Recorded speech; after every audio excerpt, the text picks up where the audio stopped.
Saya minta tinjau ulang kembali tentang tersangkanya Egy Sujana.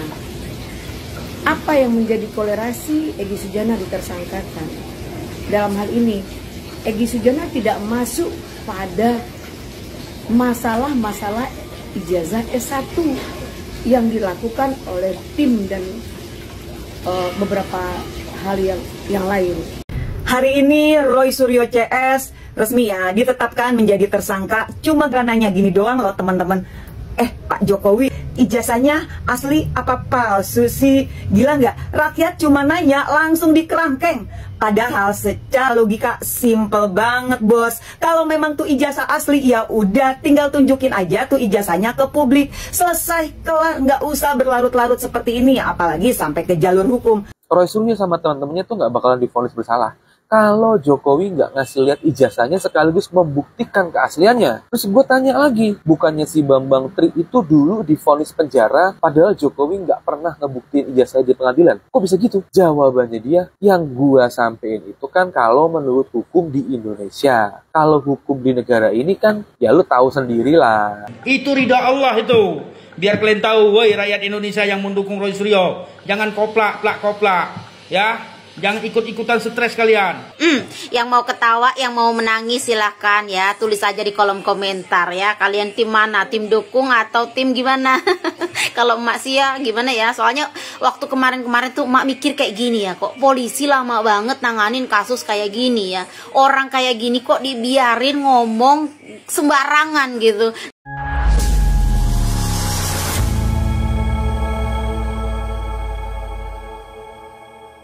Assalamualaikum warahmatullahi wabarakatuh, saudara-saudaraku sebangsa dan setanah air. Dimanapun kalian berada, semoga kalian selalu dalam kondisi sehat walafiat ya. Berjumpa lagi dengan saya di Gaspol Update. Kami bukanlah buzzer pihak manapun, kami hanya menyajikan keputusan ada di tangan Anda. Teman-teman, ini ada video yang menurut saya cukup menarik, yakni tentang si Egy ya, yang menghilang entah kemana. Sudah hampir 1000 tahun ya, kiranya Egy ini nggak kelihatan lagi batang hidungnya. Padahal dulu kita tahu bersama dia menyatakan, kami happy. Kami happy. Ketika dilaporkan Jokowi ke Polda Metro Jaya, ya kan? Nggak taunya malah ngilang. Dan terbaru teman-teman ya, setelah dia dinyatakan sebagai tersangka oleh Polda Metro Jaya, kabarnya dia nangis-nangis di pojokan rumahnya. Dan melalui kuasa hukumnya ya, yang juga katanya itu bagian dari anggota keluarganya, si Egy ini konon ngemis ya agar dilepaskan dan tidak dijadikan tersangka. Gi, katamu hukum harus ditegakkan. Kan kamu sendiri yang sejak dulu suka memfitnah Jokowi. Begitu jadi tersangka, nangis-nangis, ngemis minta dilepaskan. Gak sesuai dengan omonganmu, Gi. Selain itu teman-teman ya, gerombolan anak kebo ya, pada keluar kandang belain si Dewa Panci ya. Jadi bisa ya dicurigai lah sebetulnya siapa dibalik si Dewa Panci. Nah, bagaimanakah videonya dan bagaimanakah respon netizen? Mari kita tonton bersama, kemudian mari kita komentari bersama di bagian akhir video. Ini dia. Sekali lagi saya minta kepada pihak Kapolri, tolong memilah-milah perkara. Jangan disapu rata aja semua. Jangan atas instruksi dan kekuasaan melakukan hal yang dalam persoalan hukumnya diabaikan. Saya minta tinjau ulang kembali tentang tersangkanya Egy Sujana. Apa yang menjadi kolerasi Egy Sujana ditersangkakan? Dalam hal ini, Egy Sujana tidak masuk pada masalah-masalah ijazah S1 yang dilakukan oleh tim dan beberapa hal yang lain. Nah, kenapa Bang Egy Sujana tahun 2022 telah menggugat ijazah SMA yang sudah inkrah berkekuatan hukum yang tetap, menyatakan bahwa ijazah SMA Pak Jokowi tidak bisa diperlihatkan, tidak ada berarti. Namun, apakah boleh dengan tidak adanya ijazah dianggap itu pencemaran nama baik? Inilah waktu itu Pak Jokowi masih berkuasa. Jelas orang yang menyatakan ijazah Pak Jokowi itu adalah Bambang Tri dan Pak Gus Nur yang memberi sumpah, disumpah bahwa benar nggak ijazah Pak Jokowi ini tidak ada ijazah SMA ya. Kalau memang benar, tolong kau bersumpah. Makanya orang yang menyumpah itu selaku Ustadz Pak Gus Nur juga ditahan, dianggap pencemaran nama baik. Sejauh manakah yang dikatakan pencemaran nama baik itu? Sejauh manakah yang dikatakan fitnah itu? Hukum ini kan sudah jelas dalam aturan dan undang-undang yang berlaku. Mari kita tadaburkan, ya. Nah, pada waktu itu karena sudah inkrah berkekuatan hukum yang tetap, Pak Bambang Tri sudah dipidana, sudah masuk di pengadilan Solo, putus bahwa dia ditahan selama 4 tahun, bahkan sudah sempat banding juga. Upaya Bang Egy apa? Mempertanyakan. Tolong Kapolri, tolong itu dengerin Pak Kapolri. Ya, tolong dengerin jeritan hati Mbah Egy ya melalui kuasa hukumnya. Ya. Tolong dengan dijadikan tersangka Mbak Egy. Mbak Egy sudah tua, ya kan? Lagian sudah taubat kayaknya itu. Tetapi saya yakin ya, seandainya pun ya laporannya terkait Mbak Egy ini dicabut, atau ya Pak Jokowi mengatakan kalau Mbak Egy janganlah misalnya, ya kan ini kan delik aduan, nah, boleh dong ya tersangkanya itu dipilah-pilah gitu.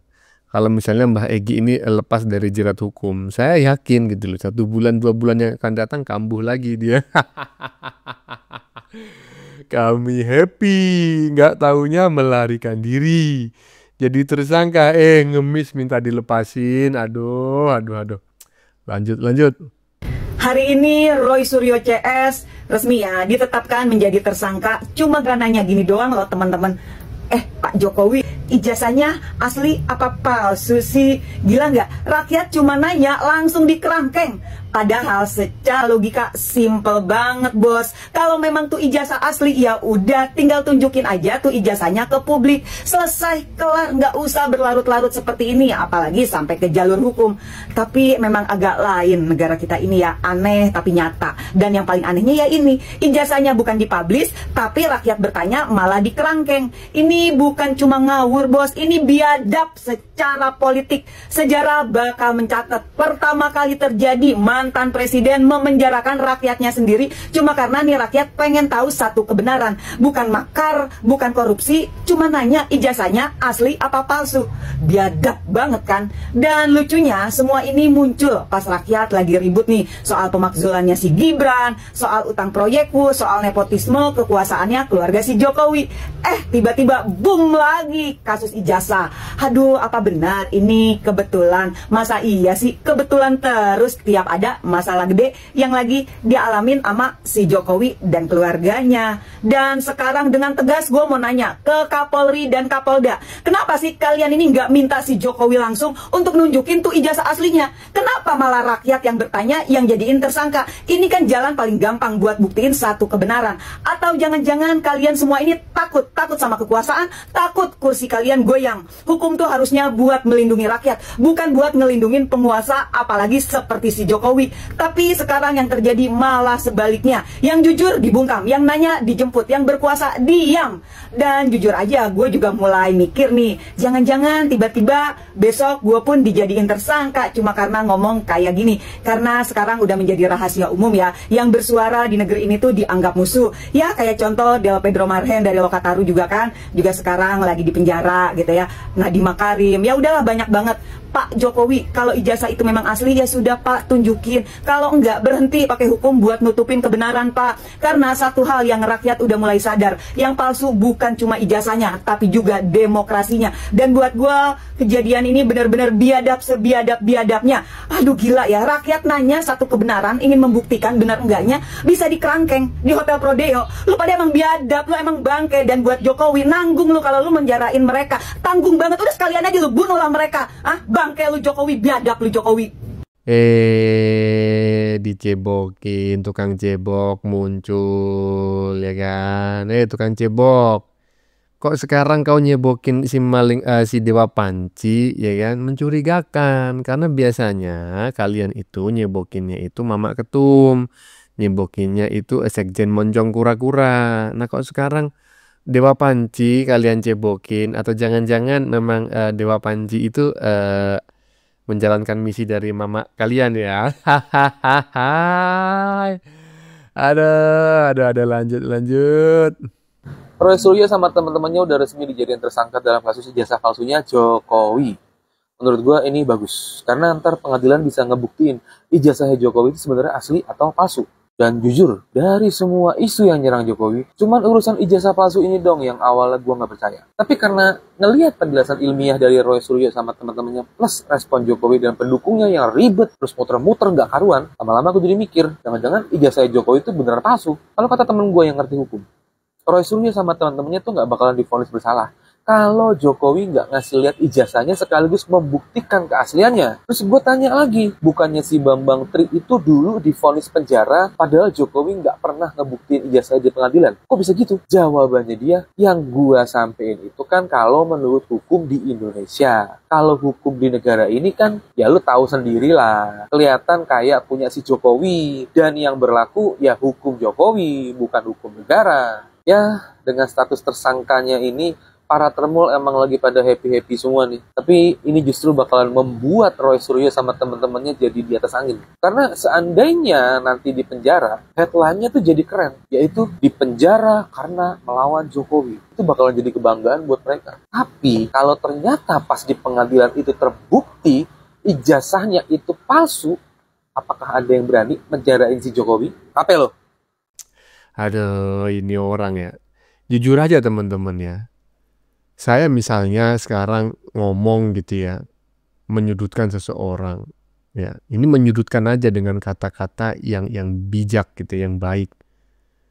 Kemudian besoknya ternyata saya keliru gitu loh. Saya malunya itu bisa sampai 7 turunan, 7 tanjakan ke kanan dan 7 tanjakan ke kiri loh teman-teman. Tapi ini orang enggak, ya kan? Ngata-ngatain Jokowi, persoalan WUS, masih ingat teman-teman ya, WUS. Jokowi suruh apa itu bayar utang WUS, yang inilah, yang gitulah, marah-marah di dalam mobil. Nggak taunya setelah dikaji oleh presiden nggak ada tuh masalahnya, dan presiden siap ya menjamin itu. Presiden siap pasang badan. Nggak ada malunya sama sekali, coba bayangin, ya kan? Sekarang muncul nyebokin si siapa namanya, si Dewa Panci ya. Tadi ada sudah satu ya. Orang yang mengaku bule tadi itu, bule Afrika tapi ya kan. Sekarang muncul lagi nih ya, Ternak Kebo nyebokin lagi Dewa Panci. Ya, coba ada berapa kira-kira yang nyebokin Dewa Panci dari Ternak Kebo ini? Karena kalau semakin banyak semakin menunjukkan bahwa ini adalah kerja atau perintah instruksi dari partai kayaknya loh ya. Lanjut. Roy Suryo dan kawan-kawan jadi tersangka di kasus tudingan ijazah palsu Jokowi. Gua setuju, mereka harus dipenjara jika ijazah Jokowi benar-benar asli, ya. Tapi kalau terbukti di pengadilan ijazah Jokowi palsu, Jokowi harus bertanggung jawab dan harus diadili karena membohongi hampir 300 juta rakyat Indonesia. Nah, ya, muncul lagi dan semua narasinya dari 3 ternak kebo yang keluar kandang barusan itu sama. Seolah-olah itu mendukung penangkapan si Dewa Panci, ya. Bukan penangkapan, penetapan tersangka terhadap Dewa Panci. Tetapi ujung-ujungnya siapa yang diserang? Jokowi. Aduh. Ini pasti ada instruksinya, ya kan? Nggak mungkin lah seragam macam kayak gini, ya kan? Sama-sama ternak kebo, ya kan? Sama-sama keluar kandang di waktu yang bersamaan, narasinya sama. Atau jangan-jangan sebetulnya yang di belakang Dewa Panci ini ya salah satunya adalah ya Partai Merah. Siapa tahu. Ya, lanjut. Selamat kepada Bapak Roy Suryo dan Dr. Tiva CS. Akhirnya kalian mendapatkan gelar baru. Gimana? Happy kan? Kasus tuduhan ijazah palsu Bapak Joko Widodo akhirnya menemui babak baru, ya. Ditetapkanlah 8 tersangka ini. Dan siapa saja tersangkanya silahkan dibaca sendiri. Jeng ya. Yang mau ketawa, yang mau menangis silahkan, ya. Tulis aja di kolom komentar, ya. Kalian tim mana? Tim dukung atau tim gimana? Kalau emak sih ya gimana ya. Soalnya waktu kemarin tuh emak mikir kayak gini ya, kok polisi lama banget nanganin kasus kayak gini ya.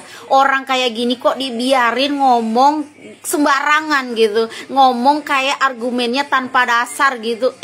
Aneh banget gitu. Mak aja bertanya-tanya kok lamban banget. Akhirnya oh ternyata menunggu waktu yang tepat gitu. Emang kita harus sabar ya nggak sih? Yuk komentar. Iya, harus sabar menunggu waktu yang tepat. Waktu yang tepatnya gimana, Bang? Ya orang besar di belakangnya udah pada gempor semua, ya kan? Ditumbangkan satu persatu, ya kan? Nah, barulah ketika mereka semua sudah pada gempor, nah baru keroco-keroconya yang jadi ujung tombak itu si Panci CS, kemudian si krisis moneter, ya Dokter Mangkrak dihajar. Setelah dihajar, coba tengok itu si Dokter Mangkrak nggak pernah muncul ke permukaan, ya kan, nangis itu di rumahnya. Makanya ya kan Mbah Egi tadi di bagian depan ngemis agar dilepaskan, tidak ditetapkan sebagai tersangka. Lanjut.